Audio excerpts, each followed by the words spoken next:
It may be Donald Trump's administration, but it's certainly Elon Musk's priorities and business conflicts. We're seeing that with a new target he has for government cuts. NASA, Musk teams were there walking into a conflict of interest because his SpaceX rocket company, which, as we've covered, is effective, does all sorts of important things, is also not just a contractor, but one of NASA's largest contractors, to the tune of $14 billion since some of their most important engagements began in 2015. There are concerns about fair competition in contracting, the influence over NASA's direction, and whether funding priorities will shift in favor of Musk's own ventures. That is a very sort of open-ended or respectful way to put it in a Newsweek report. Of course, Elon Musk is renowned above all else for being good at his business, which involves bringing money towards his business. And he is basically daring anyone to stop him, or yes, you would expect him to continue to do that. And in terms of fairness to Mr. Musk, he has not publicly announced stepping back from his business goals in any way, while also using this new special government role. Musk has also gone at NASA for all sorts of things. They didn't agree, for example, on a staffed mission to Mars. Asked about the conflicts of interest on Tuesday, remember, we told you we were going to fact check all this. The White House is hiding Mr. Musk's basic financials. So they're not being transparent. They have decided that they're going to just use words like transparency or free speech and then do the opposite and see how long they get away with it. Here was a moment from that unusual set of statements in the Oval Office. Well, all of our actions are fully public. So if you see anything, you say, like, wait a second, hey, Elon, that seems like maybe that's, there's a conflict there. It's not like people are going to be shy about saying that. They'll say it immediately. None of that's true. And if someone's watching randomly and they are predisposed to liking Mr. Musk for whatever reason, his fame, his politics, his, again, legitimate business success, they might say, well, he said that it must be true, or it must be largely true or partly true. Well, maybe that's one of the things that he's been effective at, which we've also seen in politics. He just moves it all the way over here, but it's not true at all. They are not disclosing even his basic financials, let alone transparency around what they're doing at the different agencies, who the people are they've hired, the level of vetting and security clearances for all of Musk's people. If there's any wall between his business interests and what he's doing for the government, the data and sensitive materials that he's getting a hold of, is there any written restrictions on how that goes back to him enriching himself or using government access to go at his competitors? Zero transparency on that. And it is, again, Musk that Trump is empowering for some very controversial explorations, like an order to try to see if they can get away with having agencies remove probationary workers. Those are people who've been there under 2 years. It could affect about 200,000 people. It may be, depending on what the courts find, one of the ways they can get around some of these civil service protections. We're joined now by Atlantic staff writer and MSNBC contributor Mark Leibovich, the author of Thank You for Your Service, Donald Trump's Washington and the Price of Submission. Happy Friday. Happy Valentine's Day, Mark. Thanks, Eric. Good to be with you. Great to have you. Some things are complicated. Let's start simple. We don't need to be complicated for no reason. What do you see, given the journalist and chronicler you are, in Elon Musk saying the opposite of the truth? Not a shaded version, not what in the old days we would call spin, but just screaming that he's transparent when he won't even take, for example, a cabinet position that requires more legally binding disclosure or release his financials. Yeah, I mean, it's an interesting jujitsu here. I mean, what you said is true. I mean, obviously, this is not transparency, but his nonchalance in some ways is basically an admission, which is saying that, yeah, this is transparent and that I'm standing here and I'm not really disputing it and I don't really care. And also implicitly, Donald Trump's voters don't really care, which I think is probably true. I mean, he didn't say that explicitly, but that's the implication here, which is that Donald Trump is not going to lose any support because Elon Musk looks like he's getting a special deal here to enrich himself on government contracts, whether it's true or not. I mean, I think the fact is they are dealing with a level of bandwidth and a level of sort of consequence-free environment that Trump world is sort of affording Donald Trump, which extends right now to Elon Musk. I think the larger issue is how much goodwill does Elon Musk ultimately have, one, with the public, but also with Donald Trump. I mean, at some point, this is going to be such a distraction, perhaps, that Donald Trump might feel like, why is everyone talking about this guy? Why is everyone asking questions about this guy? Is it hurting my larger agenda? Do you think they've hit that point that Musk is overshadowing?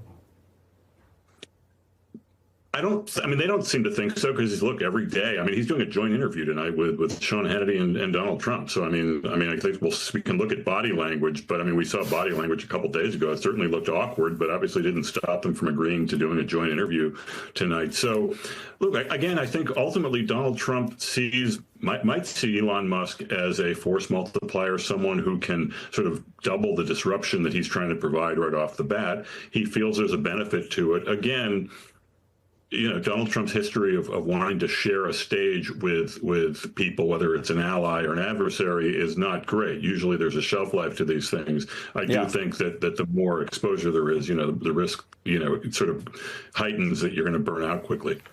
Yeah, well, we've seen that dynamic. They also know they're time limited. There's a lot of bluster, but the truth is they have their eye on the midterms. There is a low but not zero probability scenario where they could lose the House early. They have an election season that comes up that even in Trump's MAGA world eventually puts everyone's energy, as you know from covering Washington, towards who the next nominee might be, whether that's a Vance or a Musk-like figure. You said double the disruption. Maybe it's double the disruption, half the calories kind of energy. But there's also small indications that Musk, who manages attention very adroitly, is driving more of this. And he's not really fireable. If you imagine a hypothetical where he left American politics altogether for whatever reason, he still owns one of the most powerful platforms, especially on the right, in X. He still, as we showed, is a business partner with the government. And Reuters reports that the frustration is growing against top Trump aides with Musk. And it was Musk's idea to bring those reporters in on Tuesday to the Oval Office. You mentioned body language. We've seen what it's like when they set up two lecterns for whatever reason. We've seen them on the campaign trail. Here, the president was just sort of seated at the desk. Right. I would quibble a little bit with the idea that he's not fireable. Obviously, he's going to keep control of Tesla. He's going to keep control of SpaceX. He's going to keep control of X. But, he's fireable in that when Donald Trump wants him to go away and leave, his side, he's going to go away. So, it might not be a formal position. It might not be, a Senate-approved position. But, ultimately, he serves one person, and he might forget that every once in a while. But when Donald Trump says it's time to go, it's going to be time to go. So, look, we have seen these fissures. I think, not just body language, too. There have been some explicit kind of comebacks at him, both from some Republican senators and, even Steve Bannon a few weeks ago was pretty open about how he thinks that Elon Musk could be big trouble for the MAGA sensibility. So, look, again, I think this will only continue. The question is, how much runway is he going to get from Donald Trump? Courtney, President Zelensky saying ahead of these talks that Ukraine's future remains uncertain without continued U.S. support. What does U.S. support of Ukraine look like right now? So over the past 3 years, the U.S. has poured about $50 billion worth of weapons and equipment into Ukraine. There's another $20 billion that are already committed to Ukraine. But the big question, Jose, is will that $20 billion worth of equipment, much of it is spaced out over months and even years, will that actually make its way to Ukraine? And the reality is we just aren't getting good answers to that question. Right now, we are awaiting what's going to happen out of these talks tomorrow in Saudi Arabia to see if there's some sort of an agreement. But I just spent the weekend in Munich speaking with dozens and dozens of officials from countries all over the world, many of them Europe and Eastern Europe. And there was one consistent concern here, and that is about those security guarantees that the United States and the world needs to provide to Ukraine if, in fact, there's going to be a ceasefire and then any kind of an enduring peace. United States senior officials in the Trump administration called those security guarantees directly into question last week, starting with the Defense Secretary Pete Hegseth, who made in prepared remarks to the Ukraine Defense Contact Group on Wednesday. Just for perspective, the Ukrainian defense minister sitting 3 seats away from him, he said that the United States does not see Ukraine as a member of NATO being a realistic eventuality or realistic outcome of these discussions. Jose, that caused a firestorm among U.S. allies, close U.S. allies who've been working to help support Ukraine for these last 3+ years. People are very concerned about what these security guarantees will really look like. And I know that Trump administration officials have been defending the fact that the United States in this preliminary discussions, whatever we want to call is happening in Saudi Arabia, the U.S. meeting directly with Russia, and that there would be follow-on conversations with Zelensky. European officials are also meeting in Paris today as part of this emergency summit. The reason that they are so concerned about not being a part of these early discussions is another theme that also came out of Trump administration officials last week, and that is the need for Europe to take over more of its own defenses.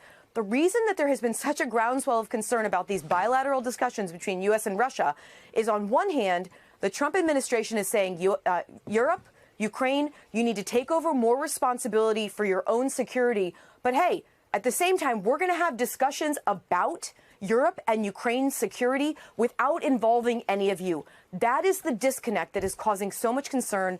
That is the disconnect that has led these European leaders to meet in Paris today, while the U.S. is meeting separately with Russia in Saudi Arabia, Jose. Courtney Kube, thank you so very much. And Joel, just wondering your thoughts on, and you know, Courtney brought up this issue of this disconnect that appears to be growing, and the fact that, you know, you've got the leaders of most Western European nations meeting right now in Paris. What's the message you think the Trump administration is sending by holding these talks, not in Europe, but in Riyadh? Well, you know, Jose, the disconnect is real and it is intentional. What could have happened last week in Munich is that the United States could have worked with our allies to develop a common position and negotiate them with Vladimir Putin from a position of strength alongside Ukraine.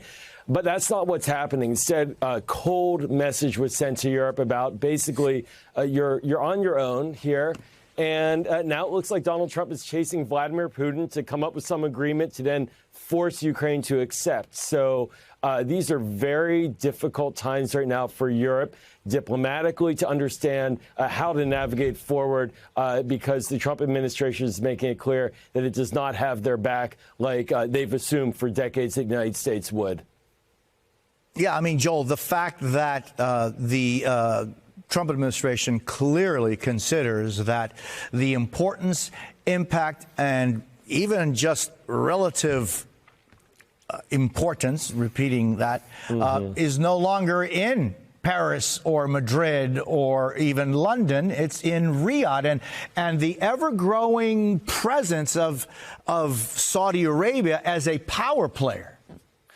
Yeah, Jose, you're right. Look, Riyadh, Saudi, it is, first of all, Mohammed bin Salman was the first leader that Donald Trump called when he took the Oval Office a few weeks ago. He's going to Riyadh, obviously, because that is what he views as the center of his universe and where he wants to really build a deep relationship. But I think, again, the optics of having us, the United States, negotiating with Russia in Riyadh in a formal official setting. Now, remember, this is at the Secretary of State and Foreign Minister level. This is not the same as some phone calls here and there with President Zelensky to kind of talk just like he spoke with Putin. These are actual, real, hard, official negotiations convened by the Saudis.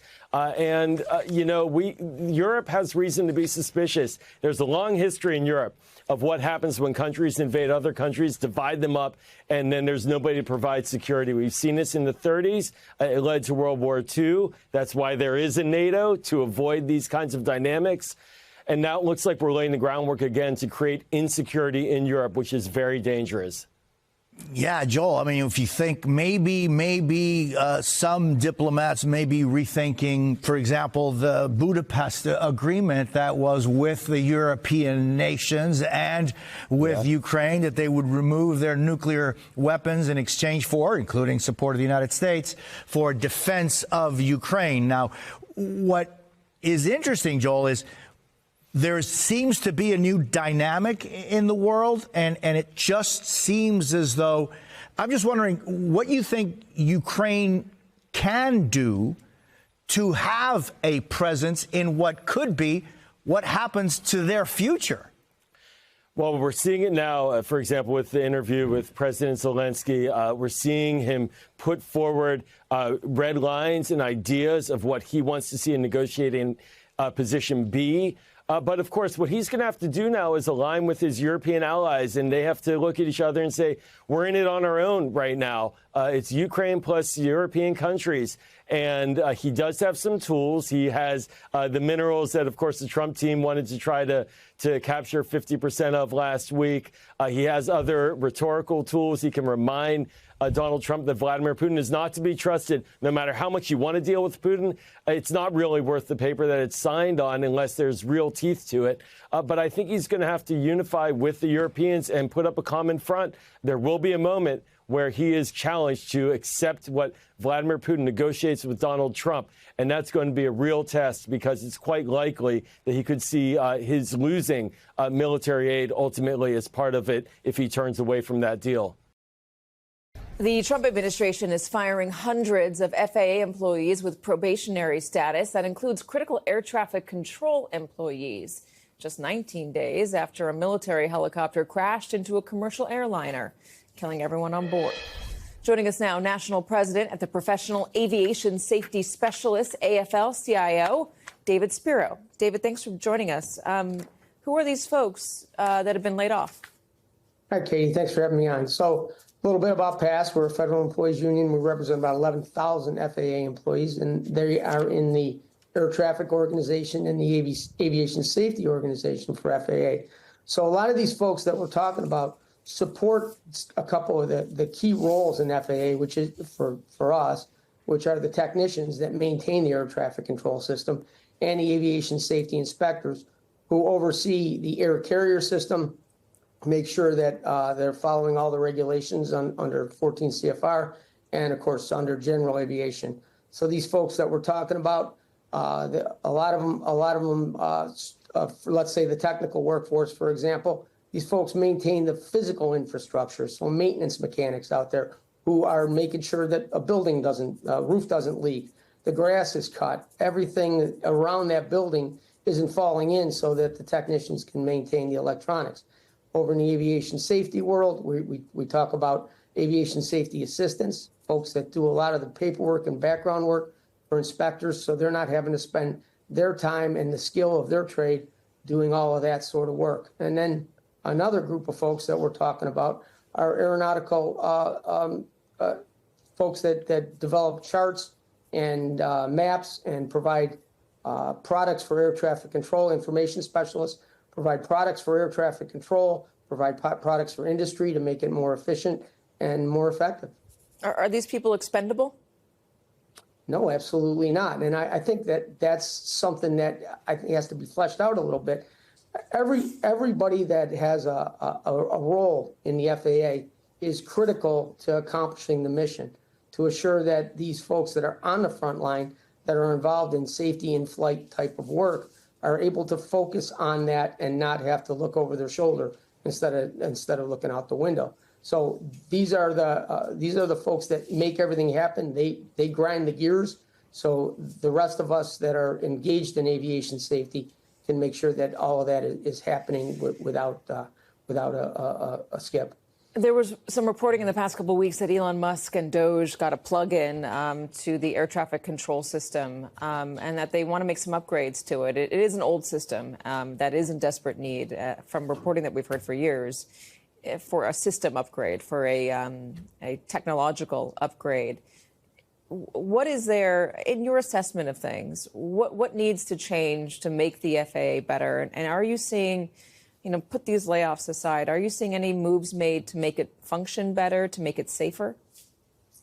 So the air traffic control system in the United States is always in need of upgrade. Its technology moves quickly, but the FAA has not been funded in a way to allow them to complete that task at any given time. So there's plenty of money in the Aviation Trust Fund that Congress is not releasing. But if the White House is serious about upgrading the the airspace system, then they need to put in a budget item to allow FAA to ask for the money to make that happen, regardless of who is making an assessment and what sorts of solutions they want to come up with, the money's got to be there. And I'll say this, you have to do it in a thoughtful way. You can't introduce risk into the national airspace system. There's no way you can ever just take a shot at it and go, let's try this.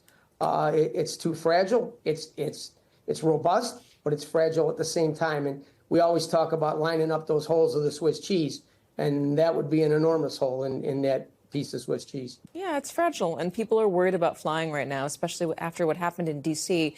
I'm thinking back to something that Vice President Vance said after the D.C. incident. Donald Trump came out and blamed it on DEI before any of the investigation was done, and Vance came out, I guess in order to buttress this claim, he said that part of the issue is that DEI would make it harder for even the air traffic controllers to work because the support staff below those controllers might not be qualified for the jobs. They offered some evidence of this that was not backed up by any facts. But can you just touch on that? The idea that maybe air traffic control or the FAA doesn't function because they made diversity a priority? So the employees that work for the federal government are not some sort of nameless, faceless bureaucracy. These are our friends, our neighbors, military veterans that have the skill set to come in here and work at these jobs. So no one is picked off of the street, to my knowledge, for any sort of DEI standard and to put them into a place to fill a quota. Everyone that we represent is a skilled individual, and they excel at their craft. Well, the breaking news of the night is that Elon Musk is now inside Social Security. And so for the first time in American history, Social Security payments are not guaranteed. Since the delivery of the first Social Security check in 1940 to the first Social Security recipient, Ida Mae Fuller, Social Security checks have never been a day late or a dollar short, not once. But Elon Musk's illegal specialty when he takes over agencies of the federal government is to stop payments. And so these 71 million people who receive Social Security payments every month for the first time in history can no longer be sure if the next payment is coming. Michelle King was the acting commissioner of Social Security until either yesterday or today.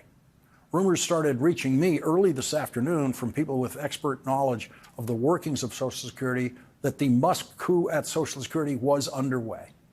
There is a line of succession for acting commissioners of Social Security. When a commissioner of Social Security leaves office before a new commissioner has been confirmed by the Senate, then the deputy commissioner shall be the acting commissioner, according to that written line of succession. And that is exactly how Michelle King, who has been with the Social Security Administration since 1994, took office. But when Michelle King was forced out of that office, the line of succession was violated. And Donald Trump appointed another Social Security employee, Leland Dudek, as the acting commissioner of Social Security after Leland Dudek posted favorable comments about Elon Musk's so-called Department of Government efficiency on social media. Leland Dudek was a senior advisor at Social Security for the Office of Program Integrity. That means he was an IT guy. The IT guy is now the acting commissioner of Social Security, the single biggest item in the federal budget, way bigger than the Defense Department. There was no reason to believe that this day could ever come. Yes, Republicans opposed the creation of Social Security in 1935 by President Franklin Delano Roosevelt, following the design for the program created by the first woman member of the cabinet, Secretary of Labor Frances Perkins. Republicans insisted that it was out of control socialism and unconstitutional. Frances Perkins designed the Social Security system with its dedicated tax, payroll tax, funding directly from our workers' paychecks in such a way that once it was enacted and in place, Franklin Roosevelt said, quote, "No damn politician can ever scrap my Social Security program."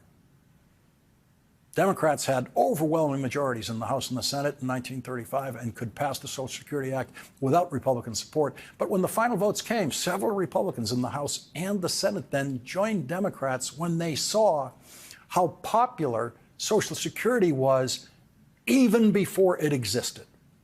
The first Republican president elected after the creation of Social Security, former General Dwight D. Eisenhower, who conquered Germany in World War II, said at the end of the second year of his presidency, 14 years after the first Social Security check was issued, in a letter to his brother, quote, "Should any political party attempt to abolish Social Security, unemployment insurance, and eliminate labor laws and farm programs, you would not hear of that party again in our political history." In that same letter, President Eisenhower referred to some rich right-wing Republicans who wanted to end Social Security in the 1950s. He called them a tiny splinter group and said, their number is negligible and they are stupid. They are stupid. That is the clear wisdom of Dwight D. Eisenhower speaking from the grave about what is happening at Social Security tonight and the person who is doing it. Elon Musk. 58,000 people work at Social Security. Only 58,000 people. That is a hyper-efficient agency. That is approximately one worker at Social Security for each million people who receive benefits from Social Security. That means that those 58,000 people are also processing and crediting the tax payments of 170 million workers every week in this country. There is no entity in the history of private enterprise that is as efficient as the Social Security Administration with its 58,000 employees. Donald Trump promised in the presidential campaign that he would not cut Social Security, but Elon Musk did not make that promise. Elon Musk has no other mission in the government other than cutting payments. And now he's inside Social Security. Franklin Delano Roosevelt was right. No damn politician could ever scrap his Social Security program, but Elon Musk is not a damn politician.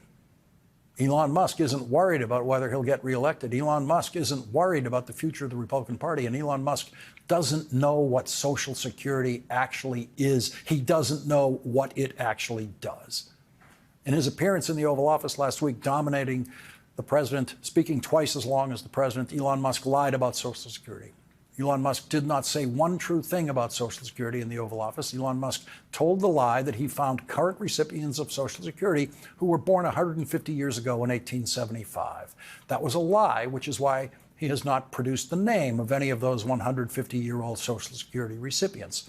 Later, Social Security experts explained that the date, 1875, was used in the original computer software at Social Security as a placeholder for missing birth dates. That year was deliberately picked at the time for a variety of reasons, including that obviously no payments would be approved with the year 1875 identifying a Social Security file. Elon Musk has not said another word about the 150-year-olds because that's the way he conducts his raids on public information and public truth. He tells his lie, it gets proven to be a lie, and then he never mentions it again. I told you it was a lie the night Elon Musk said it in the Oval Office. Most Elon Musk followers only hear the first lie. It doesn't get more serious than this. Elon Musk inside Social Security. Elon Musk inside the Internal Revenue Service is also very bad. Elon Musk inside the Internal Revenue Service was the worst thing we knew about what Elon Musk was doing before today when he got inside Social Security. The Internal Revenue Service is also one of the hyper-efficient federal government agencies by far. It is the agency which makes money for the federal government. The truth is the IRS costs zero. In reality, it costs zero. It has an annual budget of $12.3 billion, but it collects annual revenue of $5.3 trillion, the most revenue collected in the world. Every single federal worker at the Internal Revenue Service is making a profit, a huge profit for the United States of America. In dollar terms alone, IRS workers are by far the most valuable workers in the government. But the fewer people who work at the IRS, the harder it is to enforce tax law. And so Elon Musk, who already has a lower income tax rate than your average doctor, wants to make sure that the Internal Revenue Service cannot possibly audit tax returns as complex as his and other billionaires. He will try to fire tens of thousands of people at the Internal Revenue Service, especially IRS agents involved in the most sophisticated and complex tax returns, like Elon Musk's.